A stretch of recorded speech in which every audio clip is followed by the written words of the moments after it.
Oi, então agora a gente vai falar um pouquinho sobre os conjuntos numéricos, tá? A gente vai então falar sobre os conjuntos de números naturais. Então, o nome mesmo já dá uma dica, né? Então, a gente vai falar sobre os números naturais. O que aconteceu? Naturalmente, os números foram criados para contagem.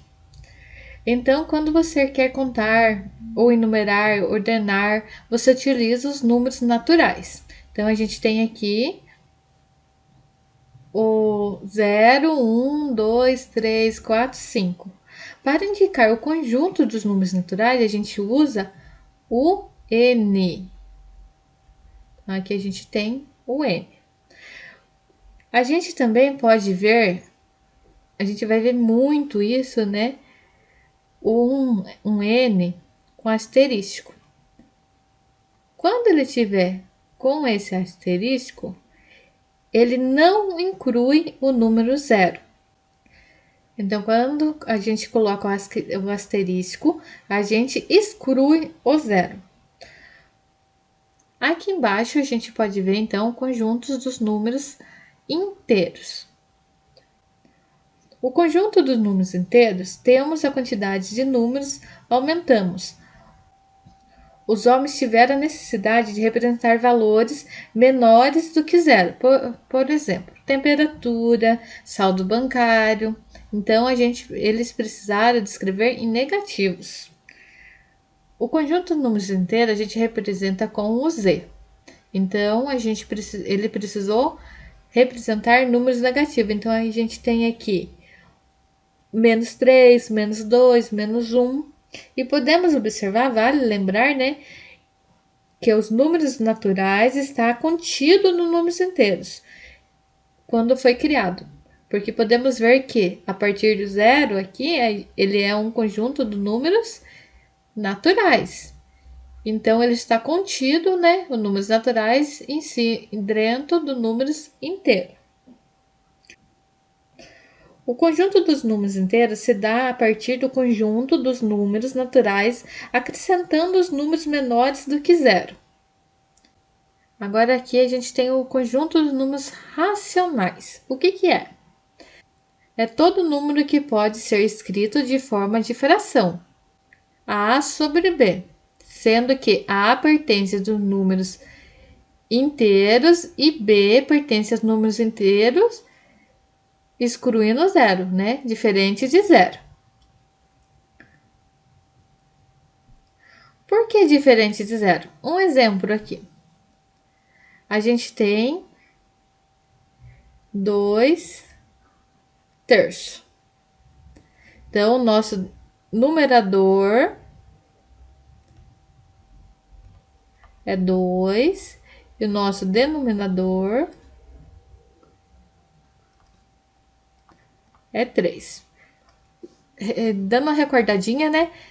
O nosso numerador, quando a gente escreve uma fração, ele significa a parte utilizada, consumida, gasta, e o nosso denominador fala a quantidade de partes foram divididas, tá? Em partes iguais. Então, aqui a gente tem 2/3.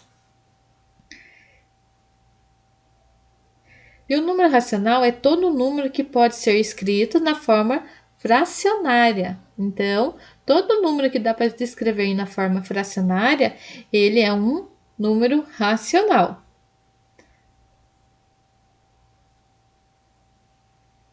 E podemos ver aqui nessa fração que os números de cima, nosso numerador, e o número de baixo, nosso denominador, eles são números inteiros. Então, o nosso denominador não pode ser zero. Ele não pode ser zero. Por que não pode ser zero? Porque toda fração é uma divisão. Um exemplo, a gente tem -8/4. E como ele é uma divisão, é a mesma coisa que a gente falar que 8 é dividido por 4, que na divisão vai dar -2. 8 dividido por 4 é igual a -2. Agora, se o meu denominador for zero, um exemplo aqui. 3 sobre 0. 3 dividido por 0 existe? Ele não existe. Então, quer dizer que não pode ser dividido por 0. Agora, todo número inteiro é racional? Ele é. Porque debaixo de qualquer número inteiro, um exemplo aqui 2, existe um número 1. Então, quando o número é inteiro, ele tem o número 1. Então, eu consigo escrever ele de forma fracionária. Também temos outras formas de representar um número racional. Exemplo, 1,3. Ele é um número racional? Ele é. Por quê? Se a gente escrever ele de forma de fração, ele fica 13 décimo. E se eu tiver menos 2,34? Ele é uma forma fracionária? Ele também dá para escrever de forma fracionária. Por quê? Porque ele fica 234 sobre 100. Então, aqui a gente descreveu ele de outra forma. Agora, a gente tem aqui uma raiz de 25. Ele é uma forma fracionária? Vamos aos exemplos. Então, aqui tem aqui o que pergunta. Qual fração representa a parte pintada de azul na figura em relação ao total das partes? Então, o total das partes que a gente tem são 11 e as partes pintadas 5. Então, o nosso denominador é 11 e nosso numerador é 5. Um outro exemplo, tá? Qual é a representação decimal de 5/8? Então, a gente faz a divisão. Lembrando que toda fração é divisão, né? Então, aqui a gente fez a divisão, a gente chegou no resultado 0,625. Então, a gente fez a representação dela decimal. Aqui, números irracionais. O conjunto dos números irracionais engloba os números decimais, infinitos e não periódicos, ou seja, números que não podem ser representados por meio de frações irredutíveis. Exemplo, raiz de 3, π e 0,98, 198, 25, 83 e assim vai. Então, ele é infinito. 2 sobre raiz de 7. Então, a gente não consegue também o resultado exato. Então, né, dentro do conjuntos dos números racionais estão os números inteiros, os números fracionários, os números decimais exatos e as dízimas periódicas. Decimais exatos. Os decimais exatos são os números que têm quantidade finita de algarismo à direita da vírgula. Eles podem ser representados por frações.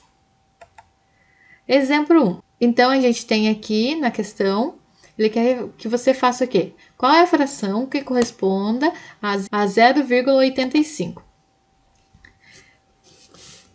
Então, debaixo de todos os números inteiros, a gente tem 1. Então, aqui a gente vai colocar o 1 igualar com 0, né? Então, tem dois números atrás da vírgula, a gente vai colocar 0. Então, aqui a gente tem a vírgula, daí ele caminhou duas casas, então ficou 100. 100 por 85, então a gente simplifica por 5, porque o 2 é dividido por 5, então 85 dividido por 5 dá 17. 100 dividido por 5, 20. Então, simplificando, logo, a gente tem 0,85 é igual a 17 sobre 20 avos. Dízima periódica simples. A dízima simples, somente um algarismo se repete. Parte inteira igual a 0. Fração geratriz. Então, a gente tem o período na parte de cima, né? Nosso numerador vai ser o período e o nosso denominador vai ser 0. Exemplo, aqui a gente tem 0,111. Então, a nossa dízima, né? O número que se repete é 1. Então, vai ser 1 sobre 9. Embaixo, a gente tem 0,555. Então, 0 é igual a 0,5. Então, a nossa dízima é o número que se repete é o 5. Então, o período vai ser 5 sobre 9. E assim por diante. Igual aqui embaixo, é 0,666. Então, é 0,6. Então, o tracinho sempre vai ser no número que se repete, tá? Então, aqui vai ser 6 sobre 9. 6 nonos. Simplificando que os dois, eles são divisíveis por 3, então vai sempre dividir por 3 em cima, dá 2. 6 dividido por 3, 2. 9 dividido por 3, 3. Então, fica 2 terços. Dízima periódica simples ainda. Período duplo. 2 algarismos que se repetem. A parte inteira é igual a 0. Então, quando for a parte inteira é igual a 0.